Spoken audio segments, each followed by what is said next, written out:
Hi everyone, hope everyone's doing good. Just wanted to start off this video by saying that the next 3 videos on this channel are going to be Halloween themed for the month of October. First of which is this one, which is going to be my top 5 Junji Ito short story mangas. For fans of horror manga, Junji Ito is a name that's prevalent worldwide, known for his longer works such as Uzumaki and Tomie to his short story collections. I got into Junji Ito through his short stories Shiver, Smash, and Venus and the Blind Eye, and Fragments of Horror. These are my top 5 favourite Junji Ito stories. Number 1, Marionette Mansion.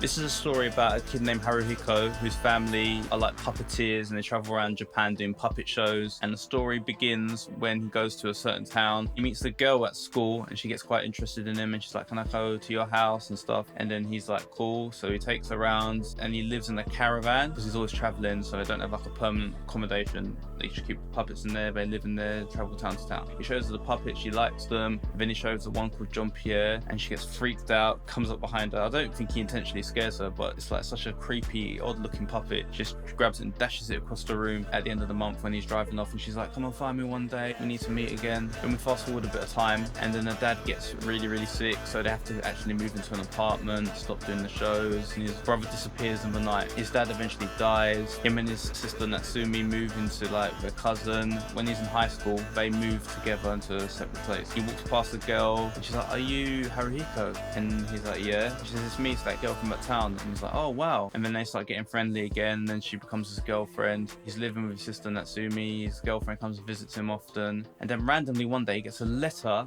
from Yukihiko. Says, come and visit me and my family, we live at so and so address. So him and his sister go to this address, knock on the door, and when they answer the door they see his brother there with his wife and son. But the strange thing is that they're tied to like marionette wire, like the wire goes up, they look like puppets. He's like, come in. And then he explains the situation. I made a business, I got rich quick, now I've got all these servants around here, I've made myself into a puppet, made my family into puppets. Like, we're tied to piano wire which is tied to the ceiling. I've got servants up there who are just moving about. And then we see Jean Pierre, he's still got him. What I did was I used to go busking with Jean Pierre, earned a quick buck, and that's how I survived. And with that money invested, I made a business, and that's where he is today. And obviously Haruhiko's like, it's kind of weird. They have a big meal and then he goes home with his sister. Occasionally they would visit their brother, obviously his family, isn't it? And there's all these weird different puppets. There's like these ballerina ones. And Natsumi ends up saying, oh, I want to try that. He's like, no, you don't. And she's like, yeah, I do. So if that's the case, he asks his wife to take her to the next room and they attach the wire and stuff to her. It's literally like a bracelet, and then there's one for your legs and all that. They just put it on her and she comes out in the ballet thing, and he's like, you got to be limp, trust the puppeteers to move you around. She does this incredible ballet routine. Haruko's like, let's go home now, and she's like, no, I want to stay here with Yukihiko, like I want to live here. He's like, it's fine with me. He's like, do you want to stay here as well? You can like stay with us and have a go at just puppet stuff. And he's like, nah, I'm good. So he goes home, then he comes back to visit his sister, obviously every now and then. His girlfriend comes around one day and she's like, you got a girlfriend or something, because you've never seen me anymore. And he's like, it's not like that, I can't explain. He's like, can I come see your brother then? He's like, nah. And then she's like, what's the issue? Like, why can't I see your brother? You are seeing, you're cheating. And it's like, no, it's not like that. Next time he goes to Yukihiko's house, the ballerina puppets get quite heavy-handed with him, and then insists he go into another room, so they take him to another room. They're trying to get him to put the marionette wire on, and he's like, no. At this time, his girlfriend walks past the front of the house and she sees in the window that he's talking to some girl, and he's like smiling and joking around, and she's like, oh, you is cheating on me. So she goes to knock on the door, and when she does that, Jean Pierre answers the door. He goes crazy because he obviously has like a flashback of what happened years ago when she dashed him across the room, led to believe that he's controlling everything. So like these marionettes are trying to like strangle Haruhiko, so he like batters them up, runs into the next room. Natsumi, Yukihiko, and all of them are just like distraught because like their limbs are flying everywhere, like they can't control what they're doing. And he's like, Jean Pierre, take control.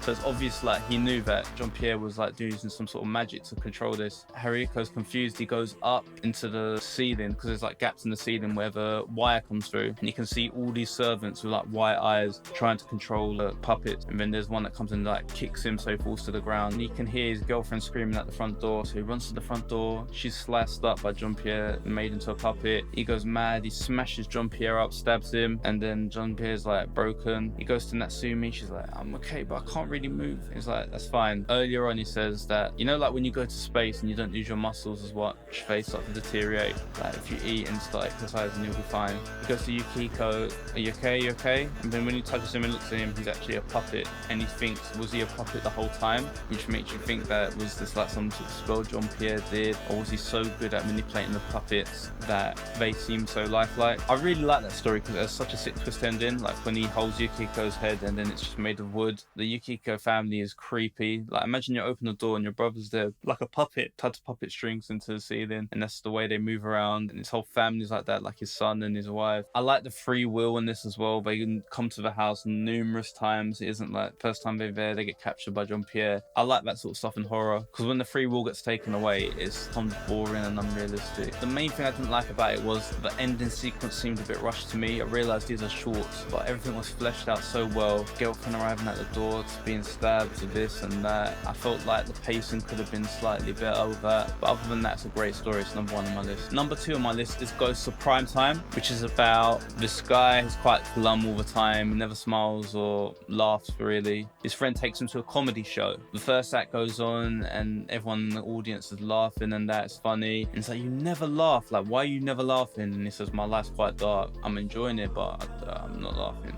And then they go off stage, and then the next people come on stage, just a duo, just 2 women. They start doing like the worst jokes, no one's really laughing, nothing's happening, and then one person in the audience starts bursting out laughing, and then people laugh at the laughing, and then they start laughing more, and then everyone starts laughing around them, and then his friend starts laughing like lots and lots and lots, and this guy is like looking around kind of distraught. He's like, yeah, we need to leave right now. So he grabs his friend, he's just like, why are we leaving? This is so funny. So when he takes him out of the theatre, he's like, I don't even know why I was laughing, that was so funny, we should go again. He's like, nah, I'd advise you to never ever go and see that duo again in your life. Later that night, his friend appears outside his house. His mum's like, your friend's here. He's like, what? This time? He's like, it's hella late. So he goes outside and meets his friend. He's like, what do you want? And then he notices those 2 women are with him. They're like, why didn't you laugh at our show? Did you not find it funny? He just grabs his friend, runs into the yard, closes the door. It's like, okay, I'm gonna tell you now why I don't laugh and why I told you to stay away from them. Since I was a kid, I can see ghosts and spirits. And when he went to this show, you could see their spirits took on some form where they would go into the audience and start tickling people to the point where they were laughing. So they're not actually funny, they are doing this spiritual thing to like get people to laugh. And then as he's telling them this, he sees like through the door, spirits make their way in and they start tickling him and his friend, and he's like just not laughing. And they go for his mum as well, and they're like, if he's not gonna laugh, he knows about the spirit thing, then we're gonna have to like get rid of him. Like, you're gonna have to make him laugh until he dies. And he's just trying to beat up these spirits to get them off of everyone. They wake up the next morning and he says to his mum, are you alright? She's like, I'm fine. And then he turns his friend over and his face is like distorted in a smile, like he's died. These girls have been picked up for like a television show, and they're able to put their spirits through the electromagnetic waves to go and tickle audiences like all over Japan. And that's like the end of the story. I thought it was interesting because it's a really, really weird concept. You don't really think of tickling and horror, which makes it even more frightening. Like the idea of being made to laugh to the point where you die, like you can't control it, you can't breathe. They're very weird looking as well. They have these really strange smiles and then everyone bursts out laughing, so it's just really unsettling offbeat. I think it's interesting when they brought in a twist to why he doesn't laugh and how that links to them, about you can see the spirits and stuff. A lot of lovely, beautiful art in this as well. The spirits going into the audience. Number 3 on my list is Tomio Red Turtleneck, which is a story that starts off with a guy running through the streets with his hands on his head like this, and then he manages to get to the front door of his girlfriend's and he's like, let me in. It's like, I'm sorry. And she's like, I thought you was with that woman, like what you doing here? Is like, please help me. 3 days earlier, they go to see a fortune teller and she says, you guys are gonna break up soon. He falls in love with the fortune teller, leaves his girlfriend, goes to the fortune teller, they go and do their thing, and in the bed she says, I really like your head, I fell in love with you because of your head. And he gets confused and she's like, can I have your head? And he jokingly says yes. So she rips off one of her hairs, wraps around his neck, pulls tightly, he's like, starts to strangle him. He's like, stop. He manages to fight her off, take the thing off, but it leaves like a permanent mark around his neck, and she's like, do you want this turtleneck to cover up the mark on your neck? And he's like, yeah, sure, thank you. And then she says, do you want to see something interesting? And he obliges. So she takes him through a house to this room where there's just all these severed heads hanging, all different levels of decomposition, and he starts freaking out. Tomio then starts to choke and like bleed from his neck, and he realizes his head has been severed like from his neck. Then we fast forward back to the present, and he sends his girlfriend, the only thing that's keeping my head in place right now is my hands, like, I'm holding them, and she just doesn't believe him. And then she starts to see blood start to trickle out, so they call an ambulance, and then they're waiting and waiting and waiting, and he's freaking out. Like, he's like, I'm holding my head, like I don't know how much longer I can hold it, like my head's heavy, like what am I gonna do? And then someone knocks at the door, and he's like, it's the ambulance. And no, it's the fortune teller lady, and she comes in, and she's like, oh, you're still adamant to keep your head on your shoulders. And then she gets like a death card from the tarot deck, and she like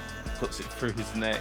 The other girl's like, leave him alone, leave him alone. She goes to try and fight her off, and then she's like, if you fight me off, one slightest nudge, your boyfriend's like head's gonna fall off his neck. She like conjures up a cockroach and puts it into his neck, and I was freaking out even more, and then he manages to swallow it somehow. I don't understand the logistics of that. The girlfriend runs up behind the fortune teller with a pair of scissors and stabs her in the back. Fortune teller goes mad, she falls to the floor and then disintegrates, I guess, and turns into these three ghostly figures who jump on Tomio, and they're like, daddy, daddy, daddy, trying to like whip off his head. They manage to take off his head, it goes flying. His girlfriend goes crazy, calls seeing his head fly off, goes to his body and finds that his head is attached to his body, and she thinks that these little ghost things were an illusion. Tomio is so traumatized, he still does this. There's a mark around his neck, but his head's firmly attached.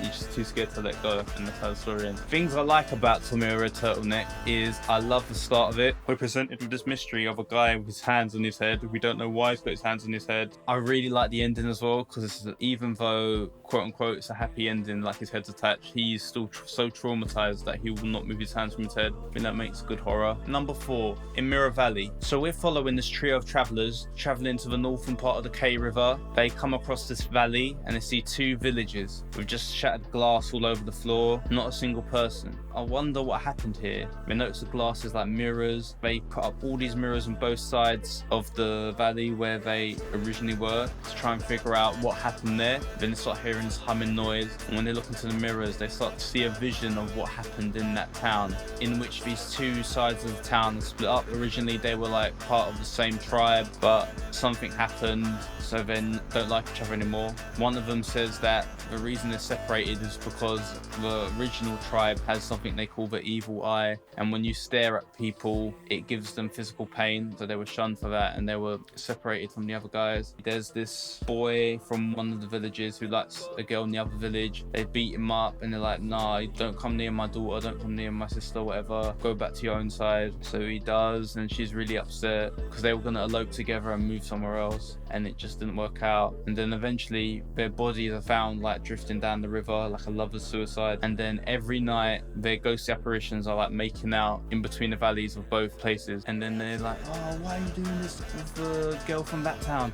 Oh, why are you doing it with the boy from this town? They're like staring at each other, and obviously because they've got this evil glare, they put mirrors up on both sides of the town so like it reflects their own glare back at them. And there's so much hatred and so much evil glare, eventually they all shatter into pieces. Then we cut back to the present time, and then the humming noise that we heard at the beginning is intensifying, and then he realizes the mirrors are like, the hatred between these villages are so strong it's still emanating in present time because they've got mirrors facing each other. This hatred is building up and up and up, and then the mirrors shatter, and then they shatter, and then no one's there again. I like this story a lot because again we open with a mystery. What happened to these towns? Why is it just shattered mirrors on the floor? 2, I like the essence of a love story in a horror manga. Like, I didn't see too much of this. Quite Romeo and Juliet, quite interesting. That part of the story isn't the specific horror. I like the concept of the evil eyes and the glare, and just through a glare they're able to do physical pain to each other. And unlike most of the stuff on this list, pacing is perfect. I don't feel any part is rushed or too slow. Number 5, the human chair. So this story revolves around a woman in rural Japan on holiday. She goes past a furniture store, walks inside and says to the clerk, I need a new chair back in Tokyo. I work at my desk a lot, I'm an author. And he's like, you can't undermine the importance of a great chair. And then she thinks that's a bit weird. He takes her to the back of the store, shows her this armchair, and he begins to tell her the story about this other author from the Taisho era and how a certain chair changed her life. She was always getting manuscripts in the mail and ideas of what to adapt into stories, and then she got this one, and it was all about a guy was hidden in a chair, very perverted guy, so he liked it when the woman sat on the chair because he'd be inside the chair and he could like feel everything. Just freaked her out because it was written from the another letter. She got another letter later saying, oh, this is just fiction, don't worry, I just wanted to send you my story. So that sort of put her mind at rest. Her publisher said that her story got #2 in this prize and #1 was the human chair. She's like, well, that weird story about the chair, but who's the author of that? And it's like, we tried to go to the return address of what they sent you and there's no house there. So when she gets home after speaking to like her editor, she starts to think, why can't I get in contact with this guy? It can't be in my chair, right? It's a story of fiction. So she asks her husband, where did you buy this chair? And it sort of correlates with what was in the story, like in a junk sale in a certain place, and that starts to get her worried. So she stays out the chair for a while. One night they hear rustling in that room and she gets up, she says, husband, there's someone in the house, he's in the chair, he's in the chair. And he's like, what? So they go into the room, she's freaking out, she's like, I'm telling you, he's in the chair. They can't see him on the room. It's like, there's no one in the chair, I'm not going to ruin this chair, it's a perfectly good chair. So he like whacks the chair with his sword a few times and look, no movement. A few days later she gets another letter from the author, and then he says, it's a shame you haven't been sitting in my chair for a few days, and it sort of hurt when your husband like hit me in the face with a sword. And this starts to freak her out, so she stays away from that chair completely. And then she's writing in the other room, and then the husband walks past. It's like, I told you, go and write in that room because there's a nice chair there, like you should be writing in that room. And she's terrified. Look, I'll go and sit in this chair, there's nothing wrong with it. And as he sits in it, his face changes. She's like, you okay, you okay? And then he falls forward, he's been stabbed in the back, and then you see like a little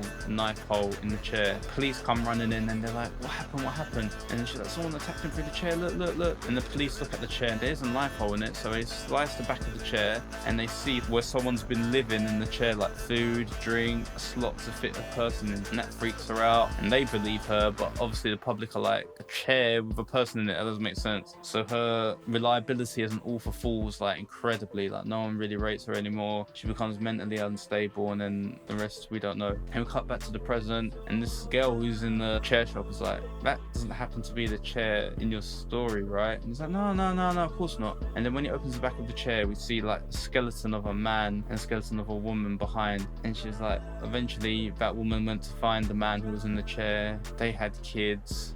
And would you be surprised if I would be one of their descendants? And then like she goes out to the shop screaming, goes back home, forgets the whole deal. And these delivery guys come to her house like, oh, we just got that chair delivered for you. And she's like, I didn't order a chair. And then we see like the chair moving around, and then it ends. Brilliant story again. So weird and disgusting. We never actually see anyone in the chair. We always see the remnants, which is quite a cool little thing. I always feel like the unseen in horror stuff is much better than what's seen, because it like makes your imagination go wild. Also, like, yeah, the concept's cool, really dope. I've never heard anything like it before. I like the fact that he sends her letters from inside the chair, and then she's like reacting in real time to like whatever's written in the letters. I like how she's not naive. Like she even says at the beginning, this is probably the chair that is in the story and all that. And I like the ending. Like, so yeah, those are my top 5 Junji Ito short horror mangas. If you've read any Junji Ito material, please let me know below in the comments and let me know what you think.